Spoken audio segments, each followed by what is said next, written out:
When you're swimming and you feel as though you are drowning, do you want someone to throw you a rope or throw you an anvil? I'm Dr. Dan Middlericks, and welcome to the final session of the Tips of Triumph. We're going to be looking at tip number 12. At the end of courageous, the S simply reminds all of us that we need to seek support. That means when we need help, never be too prideful to call out for it. You can continue to flounder in the sea of all of the stuff that you're trying to swim in, or you can ask someone to throw you a rope to help pull you out of it. In that type of understanding, there are three types of support systems that I want you to be able to draw your strength from. The very first one is your family. Now, the family around you, when your family is with you, it's amazing what you can do in front of you. The challenges that you face, the situations that you find yourself in, when you have the family that's beside you, you're able to almost conquer anything around you. Why? Because you have the momentum of all of those that love you and know your heart. One of the saddest things that I saw within the military, and even in some of the agencies that I work with law enforcement, fire and rescue, a lot of our first responders, is that they strive so much to get to the top of the mountain that they leave their family behind. And when they get to it and when they feel as though they have arrived, they're there by themselves. If there's one thing that I know in life, and it was when I was deployed to Sinai, Egypt, when I was looking and I was standing on the top of Mount Sinai, is that when I saw the sunrise come up, my first thought was, man, I wish my wife was here with me. She couldn't be because of deployment. But it's about sharing that picture, that experience with those that love you and support you. Here's a principle I want you to understand about, especially with family, is that if those that know you least respect you the most, there's a problem in your character. Your family should always be beside you. Will they always agree? No, not absolutely. But they're the ones that's going to walk beside you if they're a family that dreams like you do and has the same goals in mind of making a positive impact and the people around. So that's the first set of people, is your family. Second set is your friends. How is your friends a support mechanism for you? Well, I referred to this earlier in one of the tips about at least three relationships that we need to have in life: a mentor, a friend, and a mentee. Now, that's not a piece of candy. That's someone that you are mentoring in the process. But let me take a little bit of time to explain each one of those just very briefly. A mentor is someone that inspires you to be able to be the very best of who you are. It's also a person that you have given permission to inspect your life. You trust them enough to instruct you with things that you need to do because they want to invest in who you need to become. See, that's kind of what a mentor is. It's someone that is able to take you to where they have been because you're going to be walking in their footprints along the way, learning from their past experiences so that you can be richer in the experiences in front of you. Now, that's a mentor. Now, you can have a professional one as far as the jobs that you have, or you can have a personal one that's going to help you to be able to grow personally. A great combination is when you have someone who can do the same, both professionally and personally, as a mentor.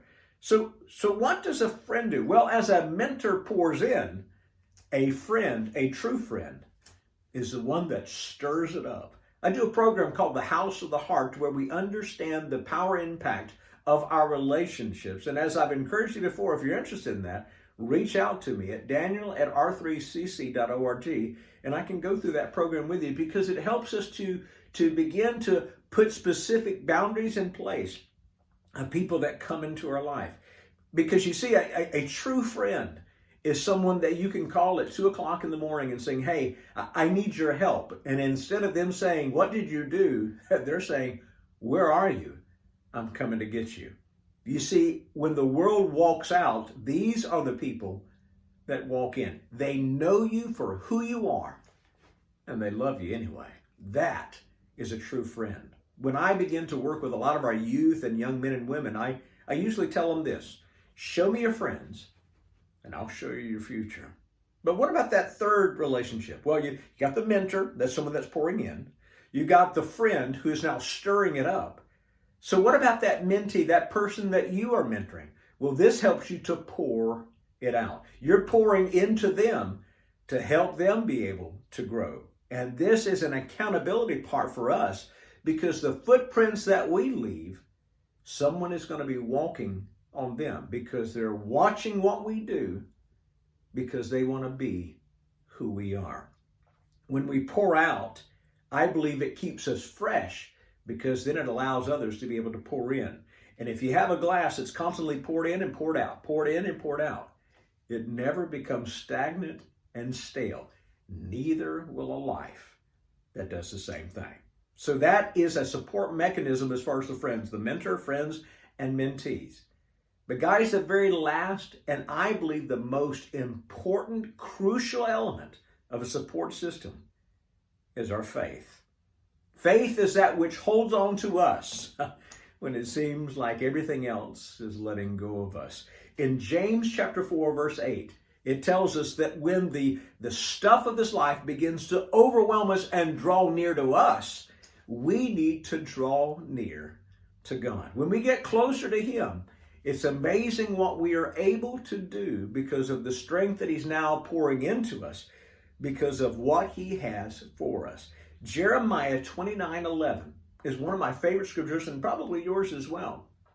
But it simply says this, as God says, I know the plans that I have for you, plans to prosper you and not bring you harm, plans to give you a hope and a future. You see, God's ways are not our ways. His thoughts are not our thoughts. But God says, listen, I have the best in store for you. I have a powerful purpose for you if you're just willing to trust me in the process of it. What do you do when it seems like everything is coming apart at the seams around you and it's a mess? Well, let me give you an example. There was a young boy, probably about 5 years old, and he was sitting down at the feet of his grandmother. His grandmother was doing some cross stitch. And he was playing, and then he looked up and he saw the threads hanging down and the menagerie of stuff, of colors and all the stuff. And he looks up and he says, Grandma, what are you doing? And she says, well, I'm cross stitching a beautiful picture. And the little boy looked up and he says, well, it looks like a mess from here. And she says, well, that's because you're looking at it from your viewpoint. And she picked him up and she sat him on her lap and she pulled back the cross stitch now where he could see it from the top part. And it was an incredible picture of a rose. She was cross stitching a beautiful rose with the different colors and shades and hues and stuff. It was magnificent. And the little boy says, wow, that really looks good from this angle. And it's a reminder for all of us is that when we are looking up from our perspective in this world, we're looking around and saying, God, this is a mess. My life is a mess. And that's when God says, well, why don't you look at it from my angle? And when God allows us to see what He sees, He kind of pulls back the veil of heaven and says, listen, I want you to look at it from my end. We begin to start seeing our mess as a masterpiece in the making. Have you ever felt like you've been in a mess before? Maybe the situations that are around you, the decisions that you've made, the choices that are now coming back as consequences in your life. You're saying, oh God, this is such a big mess that I don't think even you can fix it.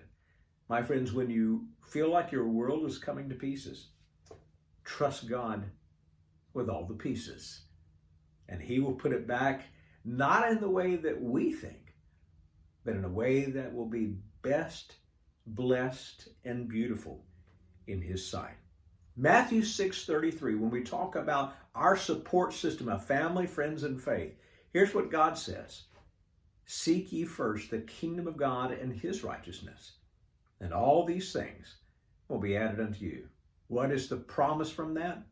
That when we need support in our life, we have our family, we have our friends, but seek God first, because if we seek God first, we will be able to serve others best. And as chaplains, as ministers, and those called to be able to serve His name, that is what it's all about. You want some support? Why don't you get all of heaven on your side? Hey, thanks for joining me. over these 12 tips of triumph as we began to spell out the word, be courageous. For it is a calling in our life to be able to do exactly that in the things that God has called us to do for life. And if any of these have helped, or if you have any comments, or if you'd just like to reach out, I want you to reach out to me at daniel@r3cc.org, or go to our website at chaplaincycare.org. That's chaplaincycare.org, and find out all the different things that we're doing, not only for the life of our first responders, but in the life of those that are called to be able to learn to be chaplains. Chaplaincy Care, which takes care of our first responders and the agencies and those that are around. Our Chaplaincy Care Academy, which trains future chaplains in the things that they need to do so that they can become a robust ministry of a powerful impact. And our Chaplaincy Care Counseling Center, which begins to take care of people that sometimes need to unload before they explode.